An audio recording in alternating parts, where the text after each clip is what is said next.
Hello everyone, आज हम करेंगे conditions necessary for the germination. एक स्पेशली आप लोगों को फ्री एडवाइस देती हूँ कि जब भी आप साइंस का चैप्टर रीड करो या पढ़ने जाओ, उसको समझने की कोशिश करो, सबसे पहले उसके चैप्टर नेम का मीनिंग क्या है वो ज़रूर समझो।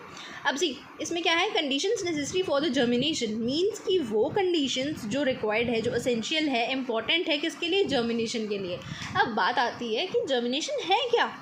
The process of development of a new plant from a seed is known as germination। पहली लाइन में ही हमारे को जर्मिनेशन का मतलब बताया गया है कि जर्मिनेशन जो है वो एक प्रोसेस है जिससे कि न्यू प्लांट ग्रो हो जाता है। एक सीड से, बीज से एक नए पौधे का बनना, उस प्रोसेस को आप क्या बोलते हो, जर्मिनेशन। ठीक है। अब पौधे को ग्रो करने के लिए कुछ सूटेबल कंडीशंस चाहिए। फॉर एग्जांपल इसके लिए ये है, अब हम ह्यूमंस जो है वो सिर्फ अर्थ पे ही क्यों है, क्योंकि अर्थ पर क्या है, हमारी फेवरेबल कंडीशंस है, लाइक ऑक्सीजन है। ठीक है, जितना अप्रोप्रिएट हमारे को ऑक्सीजन चाहिए वो है, सनलाइट भी उतनी है, ठीक है, जितनी हमें चाहिए हमारी बॉडी के लिए अप्रोप्रिएट है। मोर ओवर वाटर है और बहुत सारी चीज़ें जो असेंशियल है ह्यूमंस के लिए, वो सब अर्थ पे प्रेजेंट है। ठीक है, तो वो सारी क्या है, हमारी फेवरेबल कंडीशंस, यानी कि नेसेसरी कंडीशंस ह्यूमंस के लिए। वैसे ही सीड को एक न्यू प्लांट में ग्रो करने के लिए कुछ कंडीशंस चाहिए होती हैं। अगर वो हैं तो सीड ग्रो हो जाता है, बट अगर नहीं है, अदरवाइज़ वो सीड ग्रो नहीं कर पाता, वो बीज ऐसे का ऐसे ही रह जाता है। ठीक है, मतलब उसको क्या बोलते हैं, remain dormant. Dormant means inactive, वो चलता नहीं है। कई बार हम पौधे उगा देते हैं, गलत मौसम में उगा देते हैं, उनमें उनको अप्रोप्रिएट सनलाइट नहीं मिलती या वाटर नहीं मिलता। ठीक है, तो वो इनएक्टिव, वो डोरमेंट रह जाते हैं। ठीक है, फिर आती हैं सारी की सारी सीड जो हैं, उनको एक सूटेबल टेम्परेचर चाहिए ग्रो करने के लिए। फॉर एग्जाम्पल स्पिनिच सीड्स को कितना टेम्परेचर चाहिए, 7 degree celsius to 25 degree celsius. Whereas दूसरी तरफ अगर देखा जाए, पम्पकिन सीड्स को कितना चाहिए, 21 डिग्री टू 32 डिग्री सेल्सियस। ठीक है, ये क्या है, all seeds need a suitable temperature to grow into a new plant. फिर नेक्स्ट पॉइंट हमारे पास आता है, मोस्ट सीड्स नीड वाटर और मॉइस्चर टू जर्मिनेट। ज़्यादातर मैक्सिमम सीड्स को पानी या मॉइस्चर की नीड होती है एक न्यू प्लांट में ग्रो करने के लिए। ठीक है, सम सीड्स जैसे कि सोयाबीन, उसको कितना पानी चाहिए, 50% उसको मॉइस्चर चाहिए।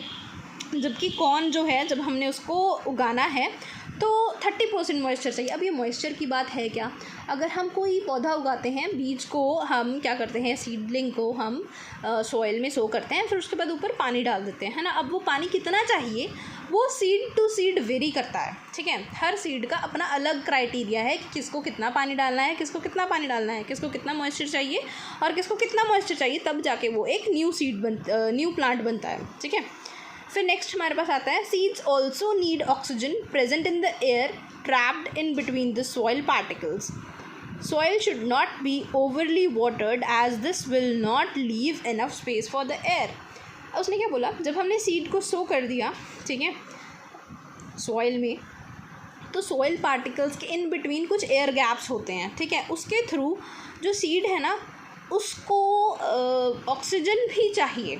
ठीक है, बट अगर हम उसको पूरा ओवर बहुत ज़्यादा पानी का भर देंगे तो क्या होगा, उससे वो जो सीड है ना वो ग्रो नहीं कर पाएगा, वो ओवर वाटर्ड हो जाएगा, वो चल ही नहीं पाएगा, वो मर जाएगा, उसका दम घुट जाएगा। ठीक है, तो इट्स बेटर कि जितना अप्रोप्रिएट क्राइटेरिया चाहिए, जैसे उसको 50% चाहिए था तो हमने 50 डालेंगे, बट ये नहीं है कि हम उसको 100% कर देंगे। अगर हम ज़्यादा करेंगे तो वो सीड्स क्या हो जाएंगे, वेस्ट हो जाएंगे, वो न्यू प्लांट में कन्वर्ट नहीं होंगे। ठीक है, फिर नेक्स्ट आ जाती है, all seeds do not need light to germinate.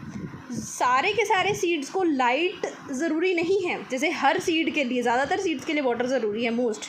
ठीक है, ऑल सीड्स के लिए टेम्परेचर ज़रूरी है। ठीक है, और मोस्टली उनको ऑक्सीजन भी चाहिए ही होता, बट ज़रूरी नहीं है कि उनको लाइट चाहिए ही चाहिए। कुछ सीड्स ऐसे हैं जो कि अंधेरे में बहुत ज़्यादा अच्छे से ग्रो करते हैं। ठीक है, अब वो कौन से हैं, जैसे कि अनियन या लिली सीड्स। ठीक है, लिली के फ्लावर्स होते हैं वो।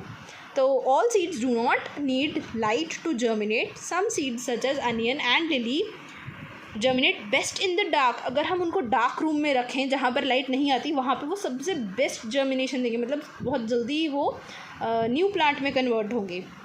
सच seeds can be sown deeper in the soil.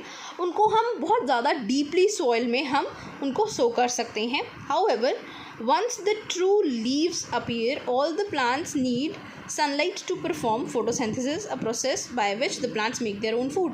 वो कहता चलो ठीक है, हमने उनको लाइट नहीं दी और उनको डार्क प्लेस में रखा, पर उसके बाद जब वो पौधा उग गया, ठीक है, उसकी लीव्स वगैरह आ गई हैं, अपीयर हो गई हैं, ठीक है, तो तब लीव्स आने के बाद हर प्लांट को सनलाइट ज़रूरी है, ठीक है। सनलाइट किसके लिए ज़रूरी नहीं है? अगर हमने बीज को सिर्फ बो के सॉइल में एक डार्क में रख दिया है, डार्क रूम में, ठीक है, ताकि उसके ऊपर फटाफट क्या लग जाए, पत्ते लग जाएं और वो एक छोटा सा न्यू बेबी प्लांट बन जाए। जब वो बेबी प्लांट बन गया, उसके ऊपर लीव्स आ गई, आपको अपीयर हो गई, दिखनी शुरू हो गई, तो हम उसको सनलाइट में ले आएंगे। सनलाइट में लाना क्यों ज़रूरी है? अब जब लीव्स आ जाती हैं ना, लीव्स जो होती हैं वो फूड फैक्ट्रीज़ होती हैं प्लांट की, मतलब वो प्लांट के लिए खाना बनाती हैं, ठीक है। इसलिए वो खाना बनाने के लिए अब सनलाइट चाहिए, तो इसलिए उनको हम लाइट में लेके आते हैं। सी यहाँ पर लिखा है all the plants need sunlight to perform photosynthesis. अब फोटोसिंथेसिस क्या है? फोटोसिंथेसिस उस प्रोसेस का नाम है जिससे जो प्लांट्स हैं वो खाना बनाते हैं, ठीक है। हमारी मम्मी जब किचन में खाना बनाती है, उस प्रोसेस को हम क्या बोलते हैं? कुकिंग। वैसे ही जो प्लांट्स खाना बनाते हैं उसको हम क्या बोलते हैं? प्रोसेस को फोटोसिंथेसिस, ठीक है। आई होप आपको ये चैप्टर क्लियर होगा, एक बार इसको रिवाइज़ कर लेना, ठीक है। अगर कोई डाउट हुआ then you can ping me any time. Bye.